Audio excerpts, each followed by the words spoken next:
Atmavandan to all my dear Devis, my dear masters and my dear friends. My dear friends, आज जिस topic पर मैं बात करने वाली हूँ वो है देवी पार्वती का तत्व ज्ञान। देवी पार्वती, जैसा कि हम सभी जानते हैं कि देवी पार्वती कौन है।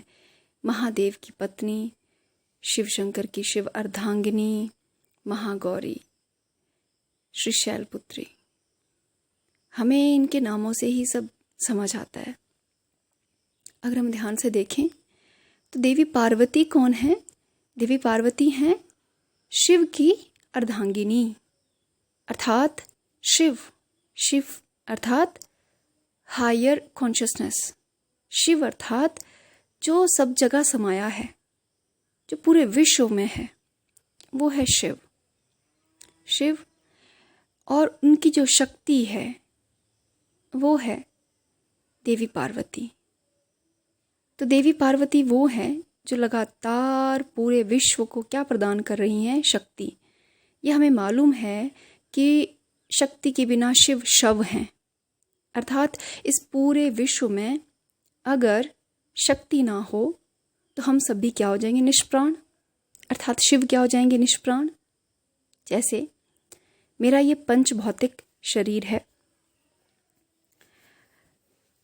और अगर इसमें से प्राण रूपी शक्ति निकल जाए तो ये क्या हो जाएगा? शव। अगर एक बिजली की एक तार है, उस तार में अगर करंट ना हो तो वो तार किसी काम की नहीं है। तो हम ये कह सकते हैं कि वो जो तार है वो शिव है, भौतिक जो रूप है वो शिव है, और उसके अंदर जो करंट है जो हमें दिखाई नहीं दे रहा वो है शक्ति। तो इसीलिए हम कहते हैं कि शिव और शक्ति जब साथ होते हैं तभी वो बहुत पावरफुल होते हैं। ये हो गया शिव। देवी पार्वती का एक रूप है देवी दुर्गा, और हम सभी जानते हैं कि Devi Durga is a female warrior. वो एक ऐसी योद्धा हैं जो स्त्री रूप में हैं, किंतु बहुत बड़े से दानवों का, राक्षसों का क्या करती हैं? वो संहार करती हैं। तो ये हमें क्या बताता है? ये हमें बताता है कि जो स्त्री तत्व है, किसी भी मनुष्य में जो स्त्री ऊर्जा है, उसी के पास ये क्षमता है कि उस मनुष्य के भीतर के जितने भी विकार हैं उनको वो नष्ट कर सके। एक स्त्री तत्व या स्त्री ऊर्जा में ही वो शक्ति निहित है, स्त्री ऊर्जा में ही वो गुण निहित हैं, जिससे क्या हो सकता है कि किसी भी मनुष्य के भीतर के विकारों का, राक्षस रूपी विकारों का क्या हो सकता है? नाश हो सकता है। जैसे अगर कोई मनुष्य है और उसमें पुरुष तत्व बहुत अधिक है, स्त्री तत्व बहुत अधिक नहीं है, तो ये मानकर चलिए कि उसके भीतर के विकार तब तक प्रबल रहेंगे जब तक वो अपने भीतर में स्त्री शक्ति का क्या कर लेता है? स्त्री शक्ति को डेवलप नहीं कर लेता या नहीं कर लेती। कई बार यहाँ पे स्त्री शक्ति का अर्थ जो है वो स्त्री की फिजिकल फॉर्म से नहीं मैं करी, मैं यहाँ पे एनर्जी वाइज बात कर रही हूँ। The feminine energy has power to destroy all the demon inside us. So Devi Mata Gauri, इनका एक नाम है जिसे हम कहते हैं माता गौरी। अर्थात ऐसा नहीं है कि वो गौर वर्ण है, देखने में गौरी है, नो। अर्थात वो साक्षात प्रकाश हैं। वे प्रकाश, वो अनंत का प्रकाश जहाँ से सब चीज़ों का प्रादुर्भाव हुआ है, तो वो है गौरी। लेकिन ध्यान रखिए, अगर प्रकाश है तो अंधकार भी होगा, और देवी पार्वती का ही एक रूप है जिसे हम कहते हैं महाकाली। अर्थात वो देवी पार्वती की शैडो साइड है, वे साइड जो उनके अंदर क्या रहती है? छुपी हुई रहती है, और समय आने पर ही वो क्या होती है? बाहर निकल कर आती है।